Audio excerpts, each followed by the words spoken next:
3 दिवसीय CME का हुआ शुभारंभ। श्री कृष्णा आयुष विश्वविद्यालय एवं केंद्रीय आयुर्वेदिक विज्ञान अनुसंधान परिषद के संयुक्त तत्वावधान में गीता ज्ञान संस्थान में आयोजित 3 दिवसीय अनुसंधान पद्धति व बायोस्टेटिस्टिक्स पर सतत चिकित्सा शिक्षा का शुभारंभ कुलपति प्रोफेसर वैद्य करतार सिंह धीमान और मुख्य वक्ता व मुख्यातिथि CCRAS के director general professor doctor Ravinarayan Acharya द्वारा भगवान धन्वंतरी की प्रतिमा के समक्ष पुष्प अर्पित कर किया गया। संयोजक डॉक्टर आशीष मेहता ने उपस्थित अतिथियों का पुष्पगुच्छ और शॉल भेंट कर अभिनंदन किया। इस अवसर पर कुलपति ने कहा कि व्यक्ति के जीवन में सीखने की प्रक्रिया उम्र भर चलती है। छोटा हो या बड़ा, हर किसी से कुछ न कुछ सीखने को जरूर मिलता है। इसलिए व्यक्ति को ज्ञान के चक्षु हमेशा खुले रखने चाहिए। उन्होंने भावी चिकित्सकों को संबोधित करते हुए कहा कि चिकित्सा पद्धति निरंतर अभ्यास मांगती है। आयुर्वेद में नित नए प्रयोग की आवश्यकता है।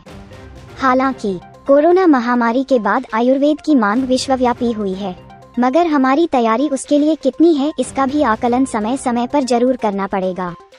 इसके साथ ही समयानुकूल जिस भाषा और टेक्नोलॉजी की आयुर्वेद चिकित्सा पद्धति में जरूरत है, उसे भी आत्मसात करना होगा। उन्होंने कहा कि 2047 तक भारत को सांस्कृतिक, आर्थिक और वैज्ञानिकी रूप से विकसित देश बनाना है। मुख्य वक्ता प्रोफेसर डॉक्टर रविनारायण ने कहा कि शोध क्या है, क्यों करना और शोध के आयाम कौन कौन से हैं, इसकी विस्तृत जानकारी MD स्कॉलर, PhD शोधार्थियों और टीचिंग स्टाफ को दी।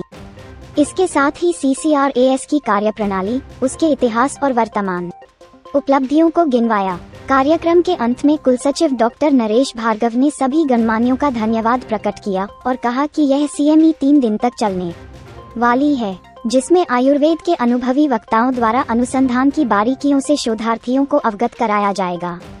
विद्यार्थियों के ज्ञानवर्धन हेतु इस तरह की कार्यशालाएं लगातार जारी रहें, इसके लिए आयुष विश्वविद्यालय लगातार प्रयासरत है।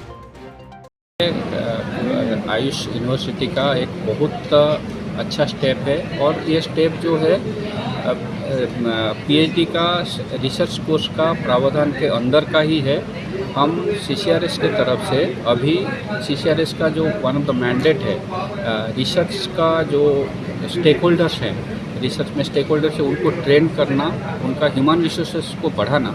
उसी तरह से हम अभी ऑल इंडिया लेवल पे स्टैटिस्टिक्स पे, रिसर्च मेथोडोलॉजी पे, साइंटिफिक राइटिंग पे अलग अलग 3 दिन का वर्कशॉप करवा रहे हैं। इसी के सीरीज में एक ये है, यहाँ पे जो MD PhD स्कॉलर्स हैं उनको स्टैटिस्टिक्स के ऊपर कुछ रिसर्च प्रोजेक्ट डिजाइनिंग कैसे किया जाएगा, उसमें स्टैटिस्टिक्स का क्या इम्पोर्टेंस रहेगा, CCRAS के साइंटिस्ट, ICMR के साइंटिस्ट मिलके सबको ट्रेनिंग दे रहे हैं। 3 दिन तक एक्सक्लूसिवली स्टैटिस्टिक्स पे चलेगा। आगे भी प्लानिंग है रिसर्च मेथोडोलॉजी और साइंटिफिक राइटिंग में अलग अलग करेंगे।